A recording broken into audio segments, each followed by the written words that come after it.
Pepsi, 7 up, Coca কোলা এসব খাওয়া যাবে কি? এটা একবারে শেষে। এটা থেকে সাপ, ব্যাং, কচ্ছপ খাওয়া এগুলো হালাল না হারাম? ফতোয়া তো আসি যাচ্ছে, ভেজাল নেই। আমি খালি রিডিং পড়ি, সব সামনে থেকে চলে আসুক না। ঢালাও ভাবে আপনি বলেছেন সাপ, ব্যাং, কচ্ছপ, কাঁকড়া। কাঁকড়া কয়েকদিন আগে আমি 17টা খাইছি। মানে রিস্ক নিতে চাচ্ছিলাম না যে খাবো কি খাবো না, কারণ আমি তো খেতে বাধ্য না, হালাল জিনিস। কিন্তু আমি খাবো এটা জরুরি না, আমি না খেলেই সেটা হারাম হয়ে যাবে না, হালাল জিনিস। কথা বুঝছেন? আমার রুচিতে আসলে আমি খাবো, না হলে না খাবো। অবশ্যই কাঁকড়া খাওয়া বৈধ, কিন্তু সাপ খাবেন না। কথা বুঝছেন নাকি? সাপ খাওয়া বৈধ এরকম কোনো হাদিস নাই, এরকম কোনো আলোচনা নাই। প্রচলিত ইলিয়াসি তাবলিগ পন্থীগণ সৌদি আরবের আলেমদের এবং সালাফি দেশীয় আলেমদের অকথ্য ভাষায় গালি দিচ্ছে, এই বিষয়ে কিছু বলেন। একটু আগে বলছি তাই না? তারা গালি দিচ্ছে না বুঝে, আল্লাহ তাদের হেদায়েত দিক। তারা গালি দিচ্ছে না বুঝে। 1 চুল পরিমাণ যদি দিনের বুঝ থাকতো, এত বড় অপবাদ সৌদি আরবকে দিত না, এত বড় অপবাদ তাওহীদের দেশকে দিত না, এত বড় অপবাদ কোরআন সুন্নাহ বোঝা আলেমদেরকে দিত না। তবে রানিং অবস্থায় কথা বলবেন না, তাহলে আমার কথা বলতে সুবিধা হবে। কথা কি বুঝছেন নাকি? রানিং অবস্থায় চুপ করে থাকবেন, যাতে সেভাবে আমরা কথা বলতে পারি। তো যে কথা বলতেছিলাম, তাবলিগ করা কিন্তু ফরজ, কিন্তু কি দিয়ে করবেন সেইটা হইলে আসল কথা। আর বিশেষ কোন 40-এর ভিতরে বরকত আছে এইটা আমরা মনে করি না। 40 না, 4 মাস না, 3 দিন না, দাওয়াত হবে মরা পর্যন্ত। কিন্তু মাধ্যম হবে 2টা, কোরআন, সহিহ হাদিস। ঠিক আছে নাকি? কিন্তু দিনক্ষণের ভিতরে মঙ্গল খুঁজবেন না। আবার ব্যাখ্যা দেয়, মায়ের পেটে 40 ছিলাম, 340-এর রুহু আসে, তারপরে হইলে 40 বছরের নবুয়তি পাইছে, তাতে তোর কি?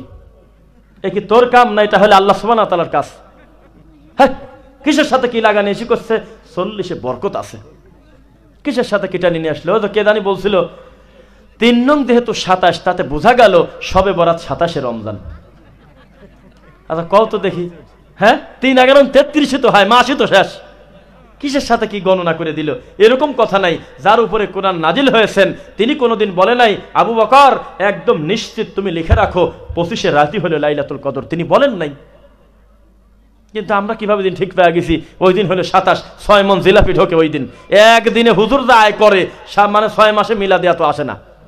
আপনি ঠিক পেলেন কিভাবে? একটা কথা, 21, 23, 25, 27, 29 রমজান মাসের শেষ দশকের বিদুর রাত্রিতে আপনি তালাশ করবেন, আল্লাহ রাসূল এবং তার গোটা পরিবার এভাবেই খুঁজেছেন। আপনার খুঁজতে অসুবিধাটার কি আছে?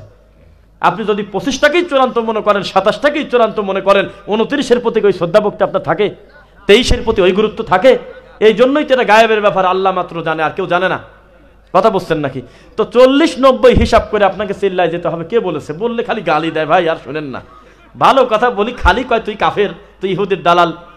আমরা বলেছি দাওয়াতে হবে মরা পর্যন্ত, 40-এর বাড়া দিলাম না আরো। কি বলে না বলে? 40-এর ভিতরে কোনো বরকত নাই। আছে কি? 40, 39, 41 আল্লাহর গোটা দিনই আল্লাহর দয়ার দিন। আল্লাহ যা ভালো মনে করেন সেটাই আমাদের জন্য করবেন ইনশাআল্লাহ। সুতরাং দাওয়াত দিতে হবে কোরআন এবং সহিহ হাদিস দিয়ে। প্রচলিত কিতাবে যা আছে সেটা এই যে একটু তো মেডিসিনটা একটু পরে দেখালাম যে কি সব মিথ্যা কথা, জাল জয়ীফ কথা। সালাম দেশে বুজুর্গানে হাজরাত, আল্লাহ রাসূল বলে কবর থেকে হাত বাই করে দিয়েছে। মানে এই সব কথা যদি যে বইতে থাকে, এই বই নিয়ে আপনি দাওয়াত দিতে যাবেন আর আমি আপনাকে এমনি এমনি ছেড়ে দেবো কোরআন এবং সহিহ হাদিস থাকতে? এটা কি হয় কোনোদিন? আল্লাহ আমাদের ভাইদের ভুল তুমি সংশোধন কর, তৌফিক দাও, আল্লাহুম্মা আমিন।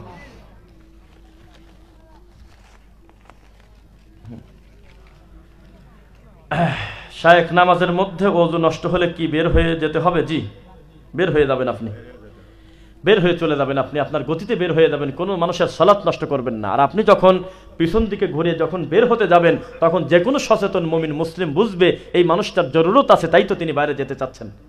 কথা বুঝছেন নাকি? তখন জায়গা করে দিবেন ইনশাআল্লাহ। প্রশ্ন, জানাজার পর দাফনের সুন্নাহ পদ্ধতি কি? এটা তো একটা স্বতন্ত্র বক্তব্য লাগবে। পদ্ধতি বলতে আপনি তো একটা কথা শেষ করতে পারবেন না, কি কি নিয়মে কি কি করবেন। প্রথম কথা, আমাদের দেশে যে প্রচলিত রয়েছে জানাজার পরে দাফনের সুন্নাত পদ্ধতি, জানাজার শেষ হওয়ার সাথে সাথে নতুন একটা বিদআত শুরু হয়, সকলে মিলে হাত তুলে মোনাজাত করা। কথা বুঝছেন নাকি? জানাজা শেষ, লাশটা তার গতিতে নিয়ে যাবেন, 3 কাঁধ 7 কাঁধ 10 কাঁধ গোল হয়ে ধরতে হয়, মাঝখানে 3 বার নামাতে হয়, কোনো কথা নাই। আপনি আপনার শরীরের গতিতে নিয়ে লাশটাকে নিয়ে যাবেন, যখন যাবেন আপনি তখন চিৎকার আর জোরে জোরে জিকির করবেন নাকি? না, তা করবেন না। আপনি সুন্দরভাবে গিয়ে আর যদি দাফন না করে বাড়ি চলে যান তবু আপনি এক কিরাত নেকি পেয়ে গেছেন। এক কিরাতের সমান কত কত? সুবহানাল্লাহ পড়েন। আর যদি সময় থাকে তাহলে আপনি যদি একটু মাটি দেন কবরে, কয় কিরাত? কিন্তু মিনহা খলাকনাকুম বলে যতই আপনি কাঁদেন মনে হয় কোনো কিরাত আসে না। কারণ আবার যুক্তিও দেয়, কয় মিনহা খলাকনাকুম হলো কি সুন্দর মিলে যায়। কারে সুম্মা ইউমিতুকুম সুম্মা ইউহয়িকুম সুম্মা ইলাইহি তুরজাউন, এটাও তো মিলে গেছে, মিলে না? এটা তো মিলে গেলেই সেটা পড়তে হবে না। কোরআনে যা আছে টান দিনই জিকির শুরু করবে। আবুল আহাবও তো কোরআনে আছে, ফেরাউনও তো কোরআনে আছে, এত তুই খালি ইল্লাল্লাহ টানি বার করলা কি কামে? তার মানে এটা আপনি চাইলে কোনো ইবাদত বানাতে পারেন না। ইবাদত নিতে হবে আল্লাহ রাসূলের থেকে। কার থেকে? আল্লাহ রাসূল থেকে। বলেন না সাল্লাল্লাহু আলাইহি সাল্লাম। সময় বেশি আমরা নেব না। এরপরে আপনি মাটি দিবেন কি বলে? বিসমিল্লাহ আল্লাহ বিসমিল্লাহ বলে মাটি দিবেন, ঠিক আছে ইনশাআল্লাহ। মাটি দিয়ে মুখ দিয়ে একটা কথা বলতে হয়, জানা আছে নাকি আরবিতে? ছোট, আল্লাহুম্মা গফির লাহু ওয়া সাব্বিতহু, পারবেন নাকি? এই কথাটা বলবেন। আরো বলতে পারেন আল্লাহুম্মা গফির লাহু ওয়ারহামহু, বলতে পারবেন। একা একা পার্সোনালি লোকটার জন্য দোয়া করতে থাকেন, কিন্তু আবার সম্মিলিত সবাই মিলে মানে জড়ো হয়ে এটা হলো একটা মানে প্রেশার ক্রিয়েট করা, জোর করেই ক্ষমা নেওয়ার একটা ধান্দা করা। নাউজুবিল্লাহ। ইবাদত সুন্দর একটা পদ্ধতিতে রাসূল যেভাবে দেখাইছেন ওইভাবেই আমরা করব। আল্লাহ তাওফিক দাও, আল্লাহুম্মা আমিন। মানত করার সুন্নাহ পদ্ধতি কি? কোনো অবৈধ জিনিস মানত হয় না, কথা শেষ। কোনো হারাম জিনিস দিয়ে মানত হয় না যে আল্লাহ নতুন সিনেমা মুক্তি পাইছে, আল্লাহ আমি যদি ভালোভাবে সুস্থ শরীরে দেখতে পারি তোমার ঘরে 200 টাকা দিয়ে দেব, তাহলে হারাম। কথা বুঝছেন? ভালো জিনিস থেকে মানত করবেন যে আল্লাহ ইনশাআল্লাহ যতদিন আমার হায়াত থাকে আমি জীবনে কোনো নেশাদার দ্রব্য আমার গালে আমি দেব না। আল্লাহ তুমি আমাকে হেদায়েতের উপর অটল রাখো, আমি তোমার ঘরে কি আমি অমুক দিনই প্রতিষ্ঠানে আমি একটা টিউবওয়েল করে দেব। এরকম ভালো মানত করবেন, ঠিক আছে ইনশাআল্লাহ। অবৈধ কাজের মানত হয় না। এ অনেক সময় লাগবে, আপনারা তো আগে বসেন, আমি পরে শেষ করে দিই যাতে আপনাদের বিরক্তি না আসে। একটা জিনিস শোনেন, এই মাহফিল কিন্তু প্রথম বাৎসরিক মাহফিল এখানে নাকি? প্রথম বাৎসরিক মাহফিল একটা প্রভাব বিস্তারকারী মাহফিল হবে বলে আমি আশাবাদী ইনশাআল্লাহ।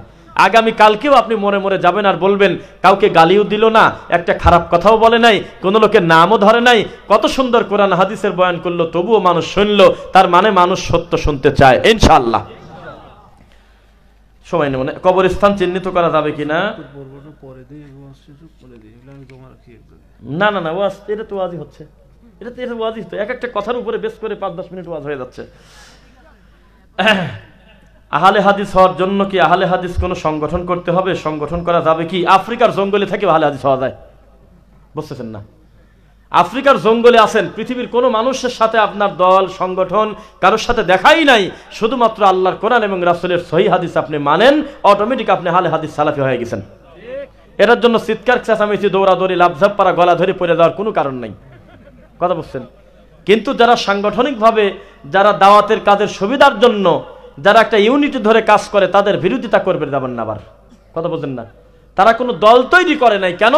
আকীদা মানহাজ এক, সব এক, আমল এক, সব ভালো, শুধু দাওয়াতি কার্যক্রমের ক্ষেত্রে প্ল্যাটফর্মটা হয়তো ভিন্ন। কিন্তু এইটার জন্য কোনো ব্যক্তির কাছে গিয়ে ধরাস্ত হওয়া জরুরি না, আল্লাহর কোরআন এবং রাসূলের সহিহ হাদিস মানা জরুরি। কথা বুঝছেন? যেমন আফ্রিকায় আপনি কি মনে করেন যে আহলে হাদিস নাই? কিন্তু আমি চিনি না, আপনিও চেনেন না, অটোমেটিক সে কিন্তু আমার দিনী ভাই হয়ে গেছে। চিনা জানার সাথে স্বাদ নেই। কোরআন এবং সহিহ হাদিস মানবেন ইনশাআল্লাহ। কবর চিহ্নিত করা যাবে কিনা আর তার পাঁচিলের উপর বসা যাবে কিনা? কবর কি বলে সালাম দেওয়া জায়েজ? কবরে কি সালাম দেওয়া জায়েজ? অবশ্যই সালাম দেওয়া জায়েজ। আর কবর পাকা করতে চুনকাম করতে নিষেধ করেছেন কে? হ্যাঁ? আর কবরের উপর বসতে নিষেধ করেছেন মুহাম্মদ রাসূলুল্লাহ সাল্লাল্লাহু আলাইহি ওয়াসাল্লাম। তিনি নাহা বলে নিষেধ করে দিয়েছেন, একদম নিষেধ যে কবরের উপরে বসবে না। কথা বুঝছেন নাকি? তো বসতে গেলে তো কবরের কোনো একটা জিনিস থাকা লাগবে নাকি? তার মানে ওই স্মৃতি ওই স্তম্ভই আপনি করবেন না, বোঝা যাচ্ছে? কেউ কেউ আবার মনে করছে যে দেখ ই করা যাবে না, এমনি এমন একটা ইটি দিয়ে দাগ টাক দিয়ে জায়গা রেস্ট্রি করে গাছ লাগা রাখছে। কবর স্বাভাবিক গতিতে কবরের গতিতে কবরে দিয়ে আসবেন, 6 মাস বছর পর ওর উপর আর একটা কবর হোক, তাতে আপনার কি আসে যায়? বুঝছেন নাকি? মৃতকে মেনে নিবেন। আল্লাহ রাসূলের লাশটা মেনে নেয়নি ওমর রাদিয়াল্লাহু আনহু। প্রথমে তো বসতেই চাচ্ছে না, সাহাবীদের সাথে পরিস্থিতি জটিল। আবু বকর রাদিয়াল্লাহু আনহু ঘর থেকে এসে বলতেছে ইজলিস ইয়া ওমর, হে ওমর তুমি বসে পড়ো। আবা ওমর রাদিয়াল্লাহু তাআলা আনহু অস্বীকার করলো, বসলো না। তখন পিছন থেকে সাহাবারা ঘুরে আবু বকর রাদিয়াল্লাহু তাআলা আনহুর দলে চলে গেল, কাছে চলে গেল যে একটা কথা, মুখের উপরে আবু বকরের কথাটা অমান্য করলো, পরিস্থিতি কত জটিল। তখন আবু বকর রাদিয়াল্লাহু আনহু বলেছিল, ফামান কানা মিনকুম ইয়াবুদু মুহাম্মদ সাল্লাল্লাহু আলাইহি ওয়াসাল্লাম, তোমাদের ভিতরে কেউ যদি মুহাম্মাদের ইবাদত করে থাকো, ফাইন্না মুহাম্মাদান কত মাত, তাহলে তোমরা জেনে রাখো মুহাম্মদ সত্যি দুনিয়ায় নাই, কারণ তোমরা যার ইবাদত করতে আসলে সে নাই। ওয়ামান কানা মিনকুম, আর যদি তোমাদের ভিতরে কেউ ইয়াবুদুল্লাহ, আল্লাহর ইবাদত করে থাকো এতদিন, ফাইন্নাল্লাহ হাইয়ুন লা ইয়ামুত, তাহলে তোমরা নিশ্চিত থাকো আল্লাহ চিরঞ্জীব, আল্লাহ কোনোদিন মরেন না, যেমন ছিলেন তেমনই আছেন। মৃতটাকে স্বাভাবিক রাখেন, এত অস্বাভাবিক হয়ে একে চারদিক দিয়ে ঘেরাও করে, পাঁচির করে, দেওয়াল দিয়ে নাম রেখে, আলহাজ দাতা, কি এত সালে জন্ম, এত সালে মৃত্যু, অমুকের অমুক, এই বংশের লোক, এইভাবে কোনো কাণ্ড করবেন না ইনশাল্লাহ, ঠিক আছে তো? মৃত্যুটাই হলো স্বাভাবিক, বেঁচে থাকাই হলো অস্বাভাবিক, জানেন আপনি? সাইন্টিফিক্যালি ডাক্তাররা, স্বাস্থ্যবিজ্ঞানীরা প্রমাণ করে, একটা মানুষ যে চলে হেঁটে বেড়াচ্ছে, এটাই তো তারা বুঝতে পারতেছে না কিভাবে চলে, এর পিছনে অবশ্যই কোনো গায়েবী শক্তি আছে, তার নাম আল্লাহ। কিন্তু মরে গেছে, আশ্চর্য হয় না, যেটা তো মরে যাওয়ারই জিনিস। কথা বুঝছেন নাকি?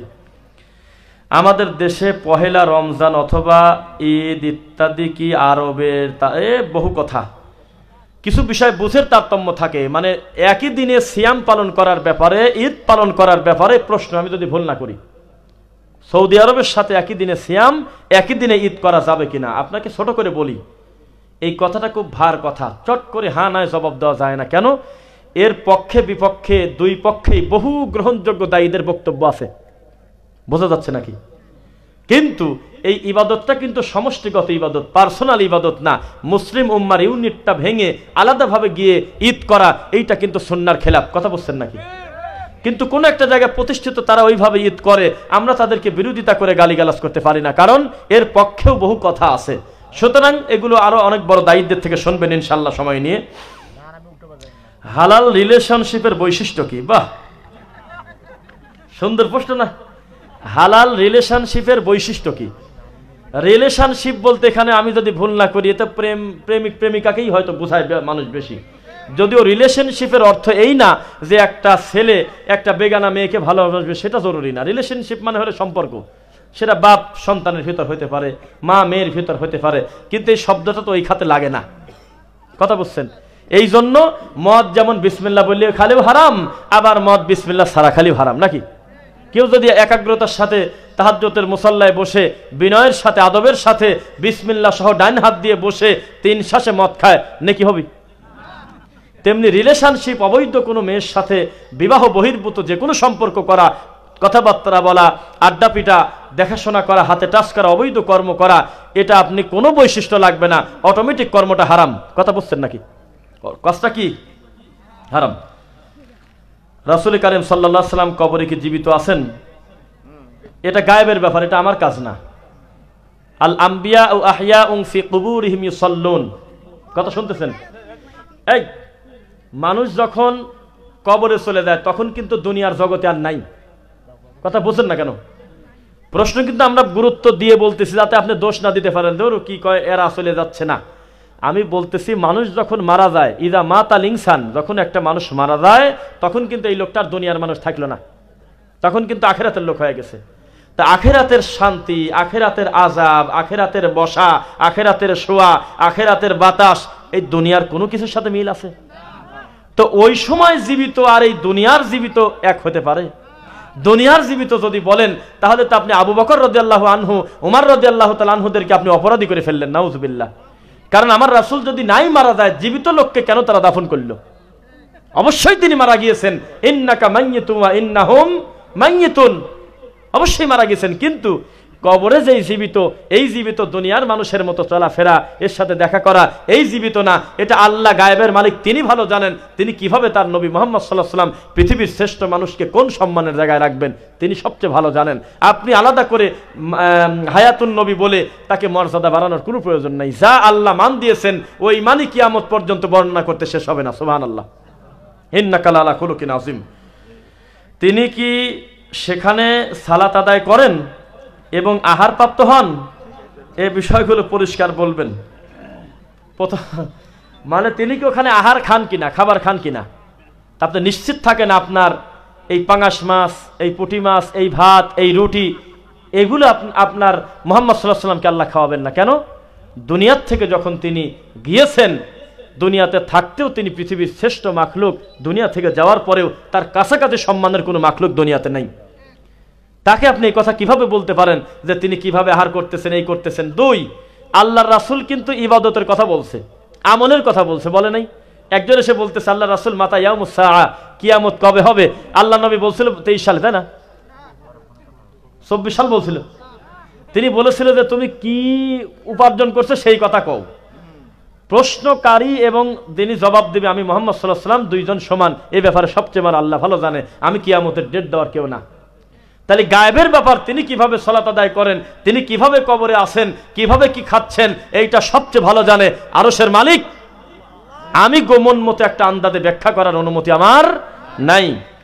আল্লাহর কাছে কি জীবন সঙ্গী চাওয়া যাবে? অবশ্যই চাওয়া যাবে। তাসররুন নাজিরিন, চক্ষু শীতল করা, একদম সুন্দর চরিত্রের, উন্নত বৈশিষ্ট্যের, দিনের একজন একনিষ্ঠ ইখলাসওয়ালা একজন মেয়ে তোমার কাছে চাইগো আল্লাহ, খাস করে আল্লাহর কাছে চাইবেন, এটা তো চাওয়ারই জিনিস।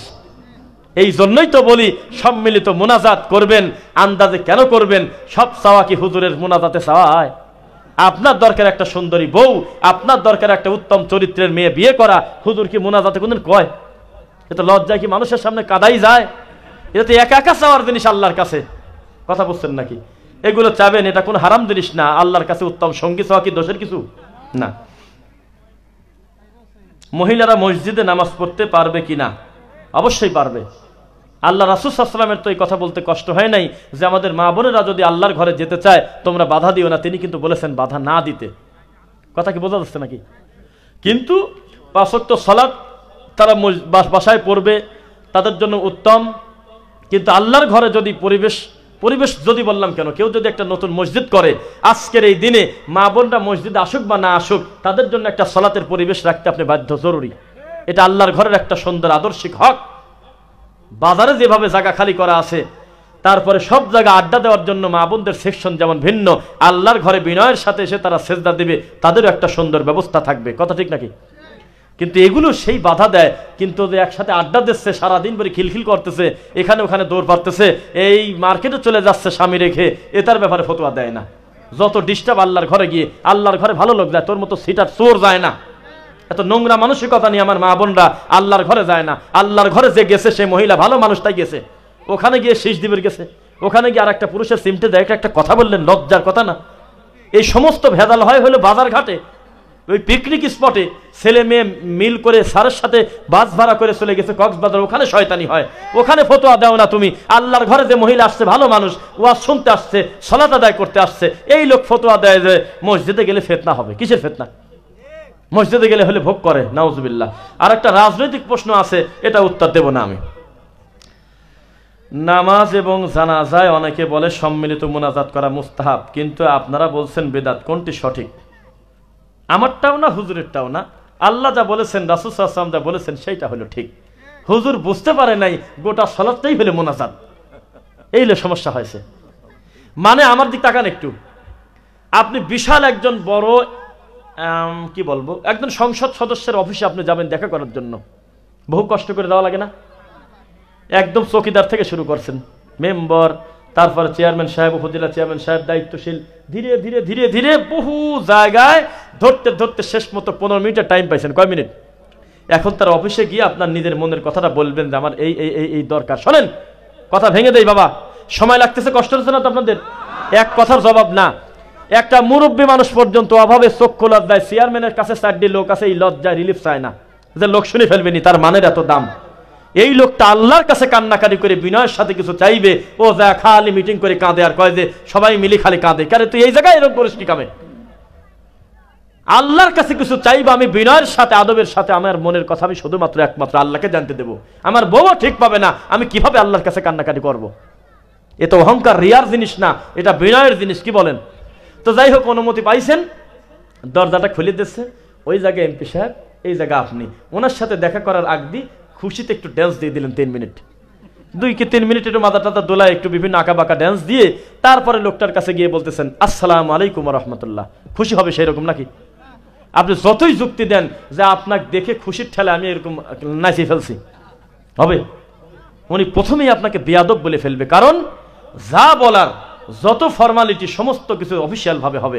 এইরকম একটা মানের মানুষের সামনে নাচানাচি করা, যতই আপনি বলেন যে আমি আবেগে করছি, এর কোনো দাম নাই। বুঝছেন নাকি? তার একটা নির্দিষ্ট সময় আছে। অফিসের বাইরে গিয়ে সারাদিন ভরে যদি কাঁদেন আর মোনাজাত করেন, কাজ হবে না। অফিসে গিয়ে অফিসিয়াল ভাবেই কথা বলতে হবে। ইদা, মানুষ যখন সালাতে দাঁড়ায়, বান্দা ইউনাজি রব্বা, সালাম ফেরানোর আগ পর্যন্ত তার রবের সাথে মোনাজাত করতে থাকে। সুবহানাল্লাহ। আপনি এই মোনাজাত ভালো থাকে না, সালাত শুরু হয় হলো আল্লাহু আকবার দিয়ে, সালাত শেষ হয় হলো আসসালামু আলাইকুম ওয়া রাহমাতুল্লাহ দিয়ে, আবার টানি চলে গেছেন, এভাবে কাঁদতেছেন সবাই মিলে। এই কামটা আপনার না।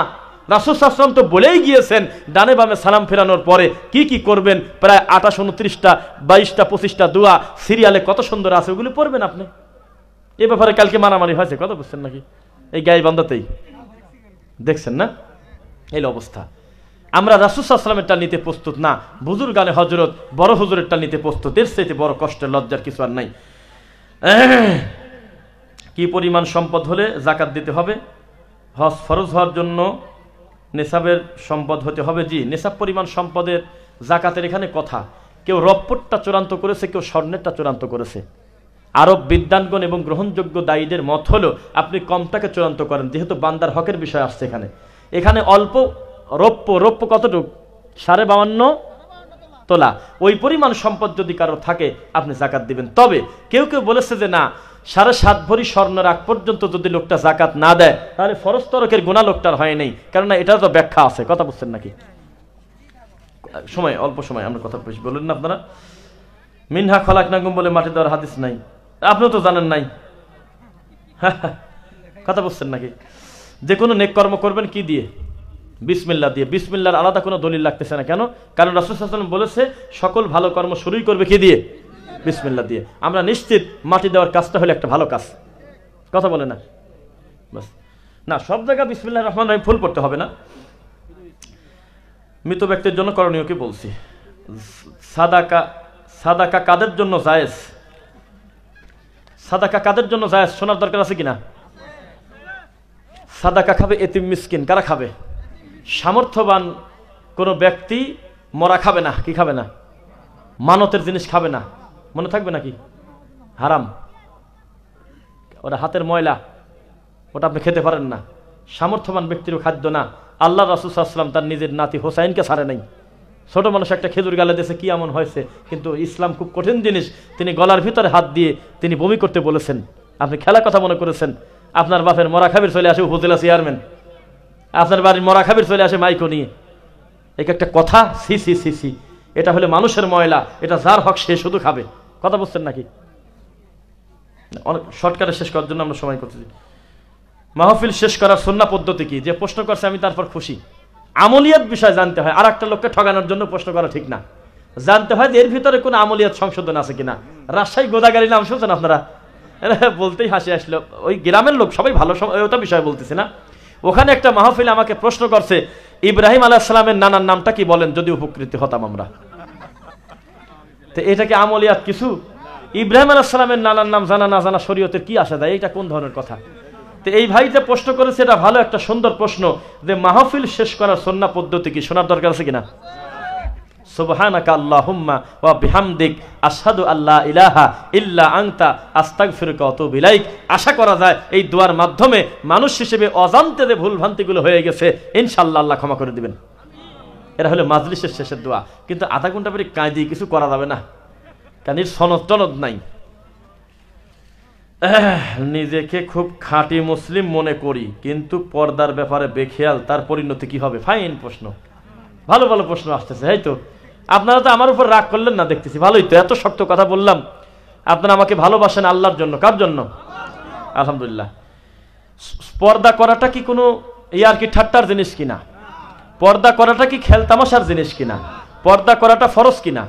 যদি কর্মটা ফরজ হয় তাহলে সালাতে যেই লোকটা গুরুত্ব দেয়, সিয়ামে যেই লোকটা 1 বছর পরে রমাদান মাসে গুরুত্ব দেয়, সামর্থ্য হলে হজ করে, নেশাব পরিমাণ সম্পদ থাকলে যাকাত দেয়, ওই লোকটার ওই গতিতে পরিবারকে পর্দার ব্যাপারেও তার ভ্রুক্ষেপ থাকার দরকার। কথা বুঝছেন? না হলে তিনি তো দায়ুস হয়ে যাবেন। কি হবেন? দায়ুস হয়ে যাবেন। এই জন্য পর্দার ব্যাপারে সচেষ্ট হবেন ইনশাল্লাহ। পর্দা না থাকলে কি হয় জানেন? পর্দা না থাকলে বউ তালাক দিয়ে 2 মণ জিলাপি বিতরণ করতেছে, মিষ্টি, দেখছেন নাকি?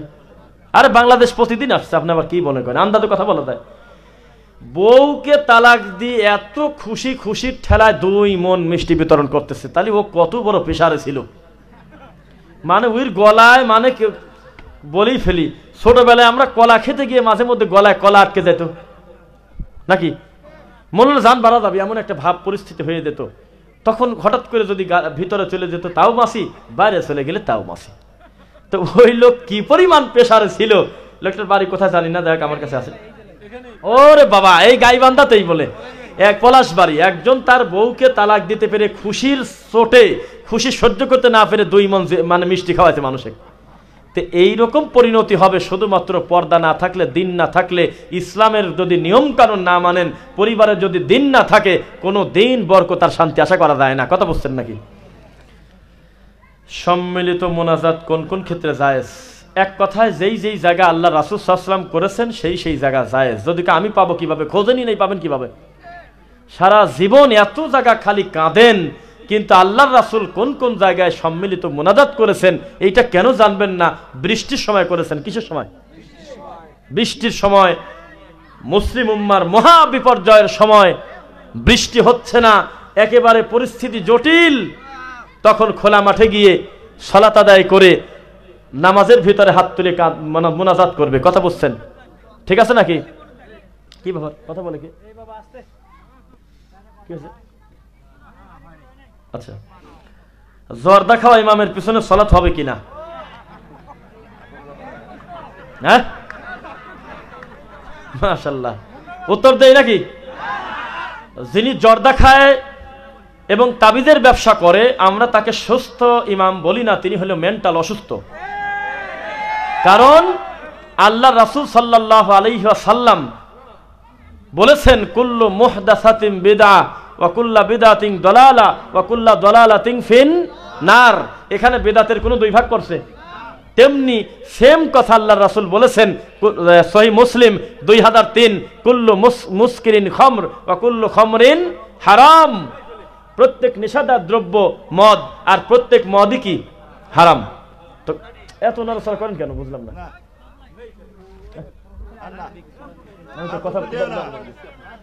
আর কোন কথা বলবেন? আর কোন কথা নেই। তাহলে হারামকে ভেঙে 2 ভাগ করেছে, একটার নাম দিয়েছে মাকরু তাহারিমি, একটার নাম দিয়েছে মাকরু তানজিহি। কোন সুস্থ মানুষ কোন রকম আল্লাহকে ভয় পায়, এই বেলজ্জাতি কোনোদিন গুনাহকে ছোট গুনাহ মনে করি করার পরিবেশ করে দেয়? হারাম ছিল থাকবে দে, তুই টানি মাকরু করছিস জন্যই তো তুই নিজেও খাস, লাখ লাখ লোক আল্লাহর হারাম কথা না মেনে, আল্লাহর হুকুম না মেনে হারাম খাদ্য খায়। হারাম থাকলে অসুবিধা কি ছিল? যেখানে সন্দেহ সেখানে যেতে আল্লাহ রাসূল নিষেধ করতেছে। আর কত বড় খারাপ, যেই জিনিস শিয়াল খায় না, কুত্তা খায় না, বিড়াল খায় না, এই জিনিস আল্লাহর ঘরের মেম্বারে বসে খায় আর খিলখিল করে কেলায়। জর্দা খাওয়া ওই রকম হারাম যেইভাবে ডক ডক করে মদ খাওয়া হারাম। জর্দা খাওয়া ওই রকম হারাম যেইভাবে সিগারেট খাওয়া হারাম। জর্দা খাওয়া ওই রকম হারাম যেইভাবে গাঁজা খাওয়া হারাম। জর্দা খাওয়া ওই রকম হারাম যেভাবে ফেন্সিডিল খাওয়া হারাম। মানে কথা বললে খালি রেগে যায়। তুমি হালাল প্রমাণ করো। তুমি নিজেও তো বলতেছো মাকরু। মাকরু মানে কি? খারাপ, অপছন্দনীয়। অপছন্দনীয় কি মাখলুকের কাছে না খালেকের কাছে? তা আল্লাহ যদি বলে এই কামনা আমার অপছন্দ, কোন ভালো মানুষের বাচ্চা ওইটা করে পারে? আপনি ভালো লোক জন্যই তো আল্লাহর ঘরে আপনি ইমামতি করতেছেন, এত সমাজের মানুষের দায়িত্ব নিয়ে নিয়েছেন আপনি এই নেশাদার দ্রব্য খাওয়ার কারণে 40 দিন পর্যন্ত তো আপনার ইবাদতই কবুল হচ্ছে না, তো মুসল্লির হিসাব কবে করবেন? এই জন্য যারা আমাদের দেশে অদ্ভুত ফতোয়া দেয়, আল্লাহর ঘর থেকে মানুষের ঘাড় ধরতে চায়, মসজিদ ভেঙে দেয়, পুরায় দেয়, ভালো করে খবর নিয়ে দেখেন, নয় হাকিমপুর জর্দাদি পান খায় আর নয়তো তাবিজের ব্যবসা করে। কারণ সুস্থ কোনো মানুষ মুসলমানে কোনোদিন কষ্ট দিতে পারে না। সূরা বুরুজ 10 নম্বর আয়াত, ইন্নাল্লাযীনা ফাতানুল মুমিনিনা ওয়াল মুমিনাত সুম্মা লাম ইয়াতুবু ফালাহুম আযাবু জাহান্নাম ওয়া লাহুম আযাবুল হারিক। এরা নেশাখোর হুজুর, এদের ব্যাপারে প্রশ্ন করেন যে নামাজ হবে কি হবে না, এই জাতি লোক আল্লাহর ঘরে থাকবে কি কামে? ওই সরায় দেন, এই কথা আমরা বলি না, ইমামতি উনিই করুক, তবে হারাম খাদ্যটা লোকটা বাদ দিয়ে দিক। আর যদি বলে যে এটা সেই নেকির কাম হালাল, তাহলে তার পেছনে মরা পর্যন্ত শ্রদ্ধা হবে না। কেন? হারামকে হালাল আর হালালকে হারাম বলা মানে ইমান চলে যাওয়া। ওই কমিটির লোককে বুঝান যে কত বড় পাপীর পিছনে আপনারা সেজদা দিচ্ছেন। আল্লাহ রাসূল সাল্লাল্লাহু আলাইহি সাল্লাম তুলনা করেছেন মূর্তি পূজারীদের সাথে তারা উঠবে। এটা ছোট পাপ। তো যারা জর্দা দিয়ে পান খায় আর আল্লাহর ঘরের ইমামতি করে তারা অসুস্থ মানসিক প্রতিবন্ধী, বিকৃত মস্তিষ্কের, এদের নিজেরই সালাত হচ্ছে না, তা আপনার দায়িত্ব নেয় কিভাবে? আল্লাহ হেদায়েত দাও। সহবাসের পর গোসল না করে কোনো কাজ এবং খানা খাওয়া যাবে কিনা? না, খারাপ কিছু বলেনি তো, হাসলেন কেন? সহবাস হওয়ার সাথে সাথে তাৎক্ষণিক গোসল করা আপনার উপর জরুরি না। এই রাত্রে সহবাস করেছেন, তাৎক্ষণিক গোসল করবেন, এটা আপনাকে ফরজ করা হয় নাই। আপনি শেষ রাত্রেও গোসল করতে পারবেন, তবে ফজরটা আবার বাদ দিতে পারবেন না। এই রাত্রে সহবাস করেছেন, ওই সময় সকাল 9টার সময় ঘুমেতে উঠে গোসল করে একেবারে লক্ষ্মীর মতো চলে যাচ্ছেন অফিসে। লোকজন মনে করলে অন্য দিনও অফিসে যায়, আজও যাচ্ছে। মাঝখানে আল্লাহর ফরজ হুকুম ফজর চলে গেছে, এটার ব্যাপারে আপনার ভ্রুক্ষেপ হয় নাই। কথা কি বুঝছেন নাকি? তাৎক্ষণিক গোসল করা আপনার উপরে ফরজ না, তবে কোনো সালাত যেন মিস না যায়। কথা বুঝছেন? কোনো হালাল কর্ম না গোসল করে যেমন করা যায়, গোসল করেও তেমন করা যায়। কথা বুঝছেন নাকি? সিগারেট, জর্দা, গোল এসব বলেই তো দিলাম। আব্দুর রহমান নামে আমাদের এক ভাই জানতে চেয়েছেন, যেসব বক্তা অকারণে মঞ্চে বসে শ্রোতাদের সামনে খালি কাঁদে, তাদের ব্যাপারে কি বলবেন? তো বলছি না, হ্যাঁ, সুন্দর প্রশ্ন। এই ব্যাপারে বলি নাই? আপনার বগুড়া গাইবান্ধা ভরা এরকম খালি কাঁদে। ওরে বাবা, কাঁদি মানে মা বোনরা কানের তা পর্যন্ত খুলে দিয়ে দিচ্ছে, মুরগি ডিম মিম যা নেও নিয়ে চলে যাও, খালি কাঁদতেছে যেহেতু। এই জায়গায় কাঁদার জায়গা? এ রঙ্গমঞ্চ করে কাঁদে, কেউ আরো একটু বেশি নাম করার জন্য 7-8টা হিন্দি গান ভালোভাবে শুনে মুখস্থ করে গজল বানায়, কত কিছু চলতেছে মাঠে। এরা অসুস্থ যারা মঞ্চে খালি কাঁদে কারণ ছাড়াই। আরে বিশেষ জরুরতে কাঁদতে পারেন আপনি। এমন একটা কথা বলেছেন, জাহান্নামের ভয়ের কথা কাঁদেন, এমনিই কাঁদে, খালি এমনি কাঁদতেছে লোকজনের সামনে, মিথ্যে কথা কয়া কয়া কাঁদে। এইরকম করা যাবে না। কথা বুঝছেন নাকি? রেল লাইনের পাথর এবং সরকারি রাস্তার মাল সামানা বাচ্চাদের খেলার জন্য হাতে করে কিছু নিয়ে আসা যাবে কি? ফাইন কথা। কিন্তু রেল লাইনে সরকারি সম্পদ, এটা জনগণের সম্পদ। চাইলেই আপনি ওখান থেকে একটা গুটি এভাবে ধরে নিয়ে এসে বাচ্চাকে দিতে পারেন না, কেন? এটা বান্দার হক। কথা বোঝেন নাই? যত মানুষ কিয়ামত পর্যন্ত রেল লাইন দিয়ে যাবে, প্রত্যেকটা মানুষেরই হক আছে ওই জায়গার, প্রত্যেকেই মালিকানা, আল্লাহর ঘরের মালিকানা হক। আল্লাহর ঘরের যেমন দাবি প্রত্যেকটা কালেমা পড়া মুসলমানের, তেমনি আল্লাহর ঘরের রাস্তার কোনো খুয়া, ইট, বালি, কি বলে আরো পাথর, এই প্রত্যেকটা জিনিসই কার হক? বান্দার হক। আপনি চাইলেও 2-4-5টা ইয়ার কি করে এমনি ভালো দেখা যাচ্ছে বাঁচি বাঁচি নিয়ে যায়, বাচ্চাকে দেয় খেলার জন্য, দেয় না? নিজেও বুড়ি থারি বাচ্চা খেলে 10টা-20টা করে বাঁচি বাঁচি নিয়ে যায়। বান্দার হক নষ্ট করবে না, মারাত্মক ব্যাপার। এর কিন্তু ফিনিশিং আনা কঠিন। এই টাকাটা ফেরত দিবেন কার হাতে? তাই কোন আগে এই জিনিসের মালিকানা সকল জনগণ, কার কাছে ফেরত দিবেন বলেন? দিনের বুঝটা যখন আসবেন, যখন বুঝবেন যে এটা পাপ, তখন এই করিগুলি আপনি যা দিবেন কার হাতে, সেই কথা কোন আগে। বুঝছেন নাকি? মারাত্মক বড় পাপ। সুতরাং এই ধরনের পাপ থেকে আপনারা ফিরে আসবেন। আল্লাহ হেফাজত করুন। অন্যায় মোবাইল কল রেকর্ড ফাঁস করা যাবে কি? মানে প্রশ্ন খুব ভার প্রশ্ন আজকে দেখতেছি। মোবাইলের রেকর্ড ফাঁস করা যাবে কি? মোবাইলের রেকর্ড ফাঁস কে করে? যদি প্রশাসন মনে করে কোনো লোকের অপরাধকে শনাক্ত করার জন্য রেকর্ডটা উন্মুক্ত করতে বা জরুরতের কারণে, রাষ্ট্রীয় বিশেষ জরুরতে, সেটা অবশ্যই বৈধ। কিন্তু আপনি আপনার বন্ধুর মোবাইলটা হাতে পাইছেন, 4-5টা রেকর্ড আপনি ফরওয়ার্ড করে নিজের মোবাইলে নিয়ে একটা লোকের প্রাইভেসি আপনি মানুষের সামনে দিয়ে দিলেন, এর চেয়ে বড় খারাপ কাজ আর হতে পারে না। কেন? একজন মুমিনের বড় জানের, মানের, ইজ্জতের বড় দাম। আপনার একটা ভুল পদক্ষেপ লোকটার জীবনভর ইজ্জত সম্মান মেরে দিতে পারে। উনি তো গুনাহ করছে, সে গুনার দায়িত্ব তো আপনার না। উনি গুনাহ করেই সে একটা বাজে কথা বলেছে মোবাইলে হয়তো, কিন্তু ওইটা আপনি পাবলিকলি ফেস করতে পারেন না। পারেন কি? না।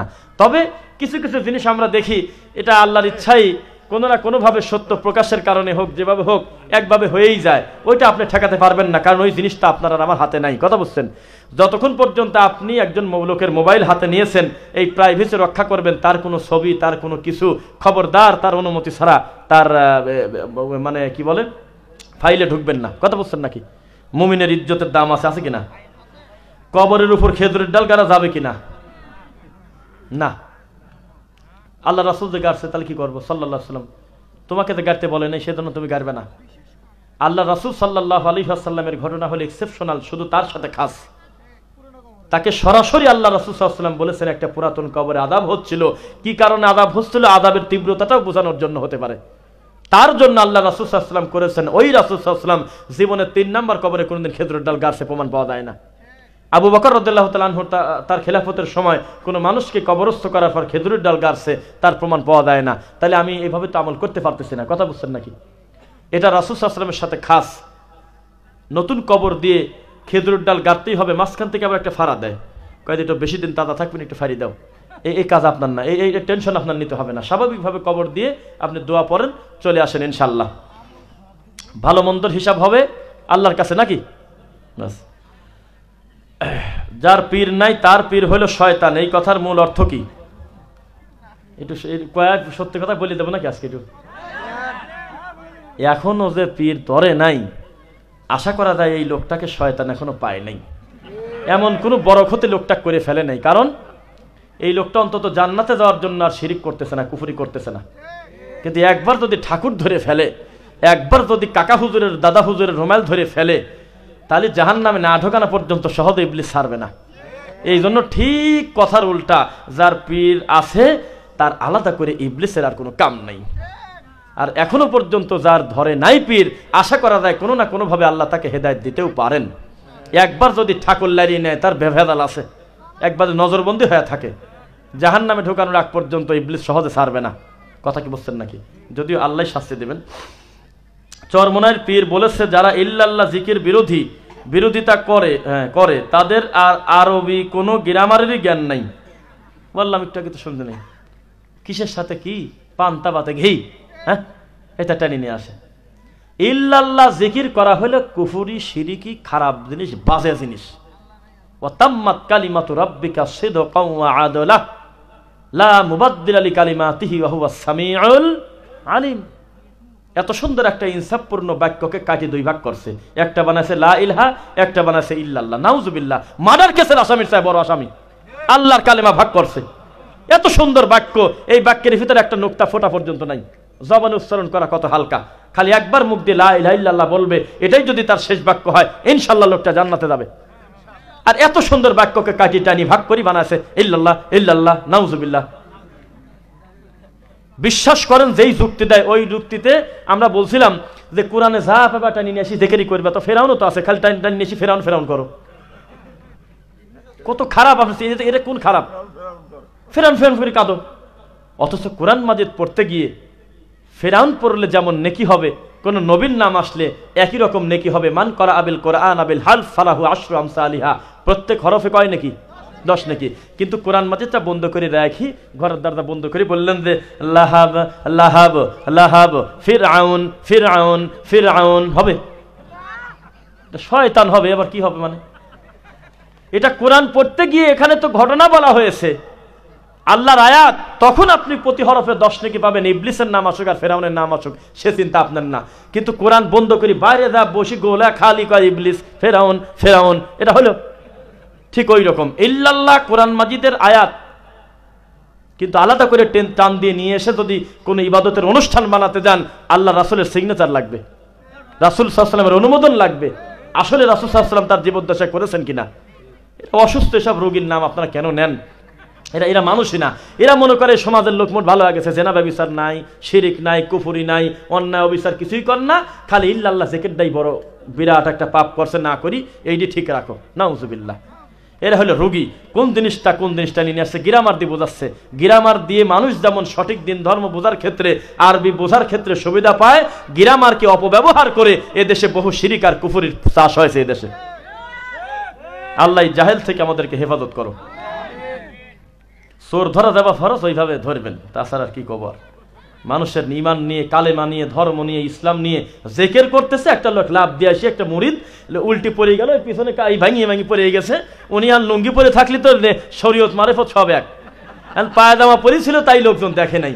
এ লোকে কোলের মধ্যে করে ধরে রাখছে এই হক্কানি উলামায়ে কেরামের পরিষদের জাত। হ্যাঁ, তো এইরকম অসভ্য পীর। আমি বলেছি একটা কথা বলেই যে রাগ করছেন মনে হয়। আচ্ছা, আমার যদি কেউ মারে আজকে ধরে, আপনারা কি ভাগ করে নেবেন না মায়ের? হ্যাঁ, আমি বলেছি, কে বলছে দেওয়ানবাগি মরছে? দেওয়ানবাগির খাস উত্তর সুরি হলে ইউজানির পীর জেনতে চরমনাই বাড়াইছে। এ আবার উইর সাইতে বেশি খারাপ, উইয়ের সাইতে বেশি নোংরা। এ কি যে মুখ দিয়ে বলে, অসভ্য জিকির করতেছে, একজন গলা দড়ি পরে দেয়, চুমি খায়, টান দিয়ে তা ফেলা দেয়, এ চুল টানে, উফের পালি উঠে চলে যাচ্ছে, একদিনও ধমক দেয় না। আর এই হক্কানি উলামায়ে কেরামের পরিষদের জাত একদিনও অফিসিয়াল কোনো বিবৃতি কি বলে না এইরকম একটা দেওয়ানবাগি টু আমি কি করবো, তাড়াতাড়ি ঘোষণা দিয়ে দাও, এটা আমাদের মানহাজের কেউ না। এইরকম একটা নোংরা বাজে লোককে কোলের মধ্যে পুষে রাখছে, কারণ ওদের মানহাজ, ওদের সিলসিলার লোক যে কিছুই কয় না। কথা বলছেন, এই রুগীদের থেকে আল্লাহ আমাদেরকে হেফাজত করুক। এই একটা কথা বলি, রাগ করেন না, ওই একটা লজ্জাও লাগে আমার, খালি মনে আল্লাহ মুসলমান দেখলে আমরা তো বুঝলাম যে এই লোকটা কিডা। কোনো হিন্দু ইউটিউবে দেখে না, ফেসবুক দেখে না, তার সামনে যখন এই দৃশ্য আসবে যে আল্লাহর নামের জিকির হচ্ছে, একটা লোক আসে গলা ধরে উল্টে পড়ে গেল, মস কানিনে দৌড় মারলো, তো এইটা কি ধর্মকে কলঙ্কিত না? দেখি কি কেউ কালেমা পড়ে? আর ও তো কবি যে আমার এই তো ভালো আছে, 3 মাস পর নারকেল ফাটা দিয়ে আসবো, ঝামেলা শেষ। আবার কি কালেমা পড়লেই খালি গলা ধরে পড়ে দেয়, কাঁদে, লাভ দিয়ে ওঠে, মাইক ফেলা দেয়। ডিবিসি নিউজে যখন এইটা প্রচার করে তখন তারা বলেছিল কি বুঝলেন, দূর থেকে দেখে মনে হতে পারে এটা কোনো মারামারির মঞ্চ, এটা কোনো যুদ্ধের ময়দান, কিন্তু না, এটা হলো ইসলামী মাহফিল। এত খারাপ, এদেরকে পুষে রাখছে হলো হক্কানি উলামায়ে কেরাম পরিষদ, যারা হলো এদেশে আল্লাহর ঘর ভাঙিয়ে দেওয়ার পুরায়। বুঝছেন নাকি? এটা মানুষই না, এরা মানুষ না। আল্লাহ এদেরকে হেদায়েত দিক, আল্লাহুম্মা আমিন। এক কথায় জবাব দেন, আপনাদের মাযহাব কি এবং আপনাদের ইমাম কে? বাহ, মানে উনি খুব সময় নাই ওনার হাতে, খুব ব্যস্ত, কিন্তু প্রশ্নটা পড়ে গেছে শেষের দিকে। এক কথায় জবাব দেন, আপনাদের মাযহাব কি এবং আপনাদের ইমাম কি? এক কথায় জবাব দিচ্ছে, আমাদের মাযহাব হলো ইসলাম, আমাদের ইমাম হলো মুহাম্মদুর রাসূলুল্লাহ সাল্লাল্লাহু আলাইহি ওয়াসাল্লাম। আমের মুকুল বা পাতা বিক্রি করা কি জায়েজ আছে? নাই। যা আম ধরারও 2-3 মাস আগে থেকে 3-4 পার্টির কাছে বিক্রি করে দেয়, হারাম। পুকুরের পানি দেখে মাছ বিক্রি করা জায়েজ নাই, আমের গুটি দেখে আম বিক্রি করা জায়েজ নাই। ফলটা যত সময় পর্যন্ত চূড়ান্তভাবে দেখবেন না, এই ফলটা মানে রূপ না নিবে, ততদিন পর্যন্ত বিক্রি করবেন না। কথা বলছেন নাকি? সার বেচা দেয়, খালি পাতাই বেঁচে ফেলছে, যেহেতু গাছ 40টা ধারণা করে নিয়েছে গতবার, যেহেতু 6 লাখ হয়েছে এবার তো হওয়ার কথা, এই ধারণার পর 5 বেচা দিয়েছে। আল্লাহর ইচ্ছা, কোনো আল্লাহর এত কোনো প্রাকৃতিক দুর্যোগে আল্লাহ কর্তৃক কোনো ইয়েতে গজব এসে ওই গাছটাই সব পড়ে গেল, তো বান্দার উপর কি জুলুম আল্লাহ পছন্দ করে?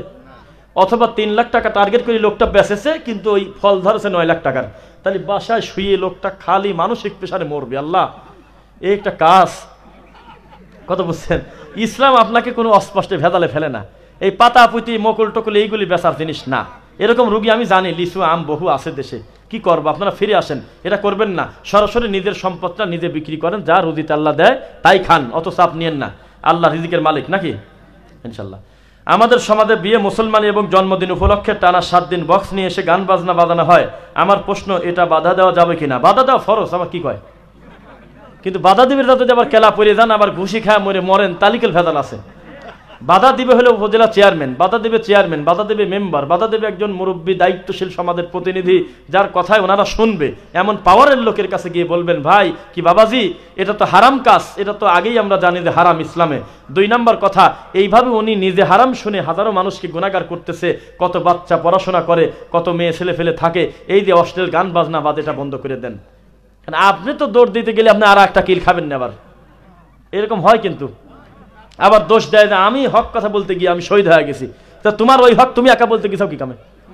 তুমি সমাজে যারা দায়িত্বশীল, আল্লাহ যাদেরকে গ্রহণযোগ্যতা করেছেন সমাজে, তারা যখন বলবে তখন কথা ওই বাপে শুনবে, রে বাবা চেয়ারম্যান সাহেব বলছে, এখানে আর কি করা যাবে না, ওনার সাথে দেখাই নাই, তুমি একা কাছে জুব্বা গাজি যা বলছো, এই দেখো আমি অমকের অমক, বেটা এখন বন্ধ না করলে মারি ফেলবো, হবে কি না? খুব সুন্দরভাবে কৌশলে কাজ করবেন ইনশাল্লাহ। আল্লাহ গুনাহ থেকে মুক্ত করুন, আল্লাহুম্মা আমিন।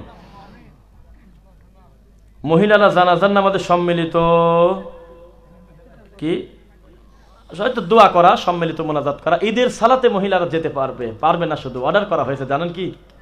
এইটা বললে আপনি সহজে বুঝে যাবেন। ঈদের সালাতে পর্যন্ত আমাদের মা বোনদেরকে আল্লাহ রাসূল সাল্লাল্লাহু আলাইহি ওয়াসাল্লাম বলেছে যাও। এমনকি বলা হলো আল্লাহ রাসূল, আমাদের যে ওড়না নাই, ওড়না বোঝেন নাকি, বললো যে বান্ধবীর ওড়না, প্রতিবেশীর ওড়না নিয়ে পর্যন্ত যাও, তবুও সালাতের এই দৃশ্যটা তোমরা দেখো, মুমিনদের এই দৃশ্যটা দেখো। ঈদের সালাতে আল্লাহ রাসূল সালাত শেষ করার পরে মহিলাদেরকে ইয়া মাশারান নিসা, মহিলাদেরকে ডেকে কথা বলেছেন। স্পষ্ট সহিহ হাদিস দ্বারা বোঝা যায় মা বোনরা ঈদের সালাতে যাবে, আল্লাহ রাসূল তাগিদ পর্যন্ত দিয়েছেন কিনা? এই কথা বলতেছে কোন মাঝখানে, এই তোমার এগুলি করতে বলতেছে কে? এদিকে আসো, তুমি বসে থাকো, তোমার দিকে সবাই তাকায়, তুমি ভালো ছেলে আমি জানি, কিন্তু তুমি যখন ভর্তি সবাই তো তোমার দিক তাকাচ্ছে, তুমি বসে পড়ো চুপ করে, আর কথা বলে না কারোর সাথে। একজন পুরুষ এক বা একাধিক স্ত্রী নিয়ে সহবাস করতে পারে, কিন্তু একজন মহিলা এক বা স্বামীর সাথে সহবাস করতে পারে না কেন? ইবলিস, এটা ইবলিস, এটা এটা এটা এটা একটা কথা, মানে এটা কি বলবো বলেন?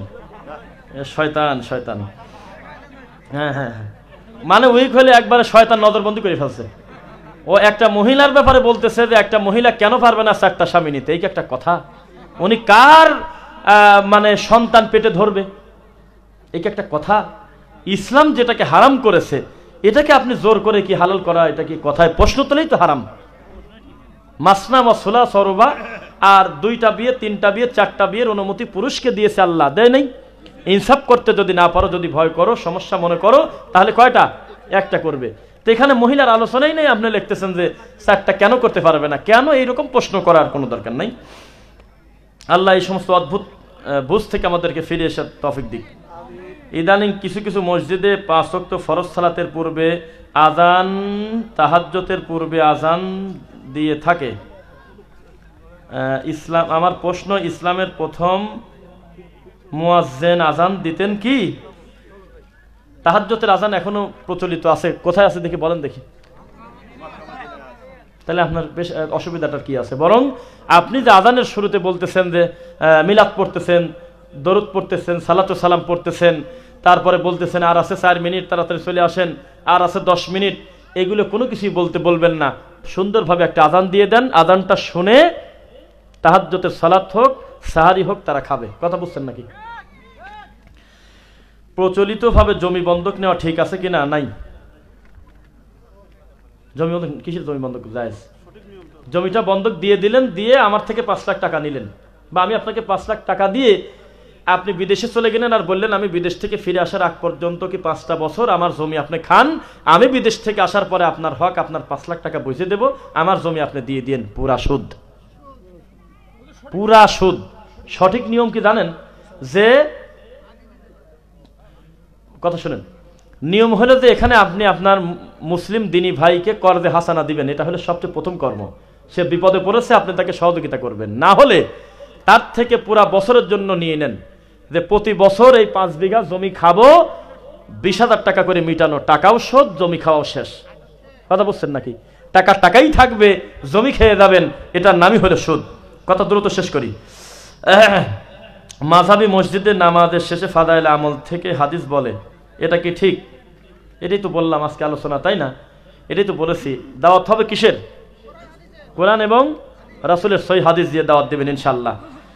কিয়ামতে ফাতেমা, আয়েশা, খাদিজা, ইব্রাহিম, মুসা ইত্যাদি ব্যক্তি নামের ওসিলাই মাপ পেয়ে যাবে, যা বিভিন্ন ওয়াদে সুন্দর নামের গুরুত্ব বোঝানোর জন্য বলা হয়, হয় কিনা? বলতেছে যে আল্লাহ নাকি বিচারের মাঠে বলবে যে ইব্রাহিম দাঁড়াও, তখন নাকি ইব্রাহিম নামে যত লোক আছে সবাই দাঁড়াবে। তখন বলে আল্লাহ বলবে আমি এত ইব্রাহিম দিয়ে কি করবো, আমার দরকার ইব্রাহিম খলিলুল্লাহ। তখন একটা ইব্রাহিম ঠিক থাকবে, বাকি ইব্রাহিম বসতে যাবে। আল্লাহ নাকি বলবে যাক দাঁড়াইছিলে, আশা করি জান্নাতে চলে যাও। তো এবার হিসাব করলে ভাত খায় কেউ? কথা বোঝে না। আব্দুর রহমান ভাত কম খায়, গাঁজা বেশি খায়, তার নাম দিয়ে কাম হবে নাকি? এটা একটা জাল কথা, মিথ্যা কথা। এইগুলি কেন আপনারা বলেন ওয়াজের মঞ্চে? এটা বলে কিন্তু আমি জানি।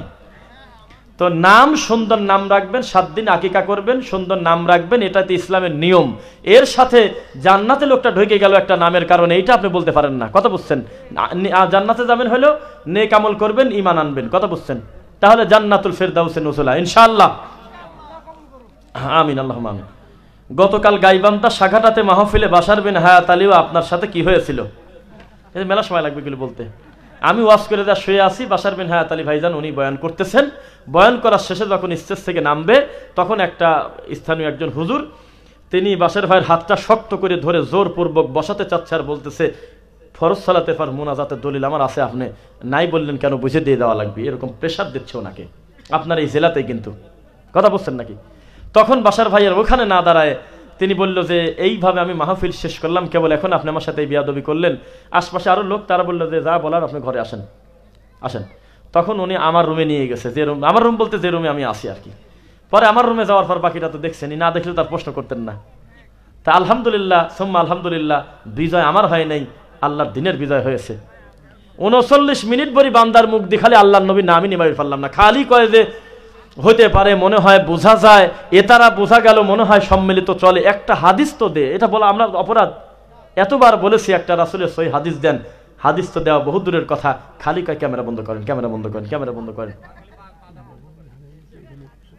ও